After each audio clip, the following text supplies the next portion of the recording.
New ইয়র্কে জাতিসংঘের সাধারণ পরিষদের অধিবেশন শেষে দেশের পথে প্রধান উপদেষ্টা ডক্টর মোহাম্মদ ইউনূস। সফরকালে মার্কিন প্রেসিডেন্ট জো বাইডেন সহ 12টি দেশের সরকার ও রাষ্ট্রপ্রধান এবং বিভিন্ন আন্তর্জাতিক সংস্থার প্রধানের সঙ্গে সাক্ষাৎ করেছেন তিনি। অধিবেশনের সাইডলাইনে করেছেন 40টি উচ্চ পর্যায়ের বৈঠক।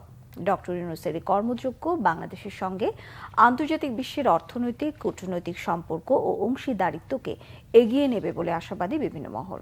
রকুনুজ্জামানের রিপোর্ট।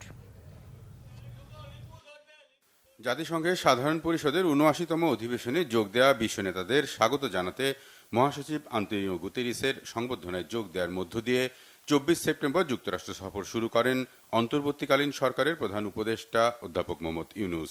প্রথম দিনেই মার্কিন প্রেসিডেন্ট জো বাইডেনের সঙ্গে বৈঠকে নির্বাচন, গণতন্ত্র সহ সব ধরনের কাজে অধ্যাপক মোহাম্মদ ইউনূস নেতৃত্বাধীন অন্তর্বর্তীকালীন সরকারকে পূর্ণ সমর্থনের কথা জানান মার্কিন প্রেসিডেন্ট জো বাইডেন। আশ্বাস দেন সব রকমের সহযোগিতার। এই সফরে কানাডা, ইতালি, নেদারল্যান্ড, দক্ষিণ আফ্রিকা, পাকিস্তান, নেপাল সহ প্রায় ১২ দেশের সরকার ও রাষ্ট্রপ্রধানের সাথে বৈঠক করেন মোহাম্মদ ইউনূস। বাংলাদেশের এই সন্ধিক্ষণে আমরা তো একটা ডিফিকাল্ট টাইম পাস করছি।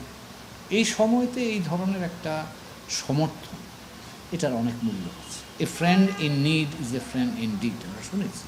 তো কাজেই আমাদের এই সময়তে মার্কিন যুক্তরাষ্ট্রের মতো একটা বন্ধুরাষ্ট্র এবং তার সরকার প্রধান, আমাদের সরকার প্রধানকে তার সমর্থনের কথা জানানো, বাংলাদেশের পাশে থাকবার কথা বলা, এগুলো আমি মনে করি যে একটা মেসেজ ওয়াইজ এটা খুবই একটা গুরুত্বপূর্ণ মেসেজ। সরকার প্রধান আজ পর্যন্ত কোনো মার্কিন প্রেসিডেন্টের সঙ্গে কোনো সাক্ষাৎ এভাবে পায়নি বলতে পারেন। আর ২ নম্বর, মিটিংয়ের যে বডি ল্যাঙ্গুয়েজটা, যেভাবে বাইডেন তাকে করছিল, কোলাকুলি করছিল, এটা একটা মেসেজ শুধু বাংলাদেশের জনগণের জন্য এবং যারা বাংলাদেশকে ডিস্টেবিলাইজ করতে চেষ্টা করছে তাদের জন্য।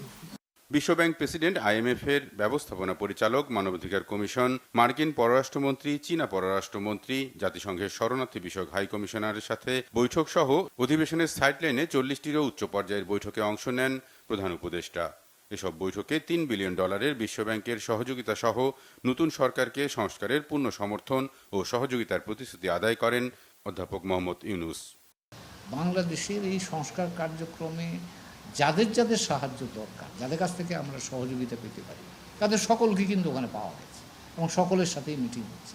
এতে করে এই যে সংস্কার কার্যক্রম যেটা, এটা একটা বড় চ্যালেঞ্জ, কিন্তু নিঃসন্দেহে চ্যালেঞ্জ, এবং আমাদের ভবিষ্যতের খুঁটি বলতে পারেন বা ভিত্তি বলতে পারেন। তো এই ভিত্তিটা আমরা যদি এদের সমর্থন পাই, তাহলে এটা কাজটা আমাদের জন্য সহজ হবে। এই অর্থে এখানে অনেক টেকনিক্যাল সাপোর্ট লাগবে, ফাইন্যান্সিয়াল সাপোর্ট লাগবে, ডিপ্লোম্যাটিক সাপোর্ট লাগবে।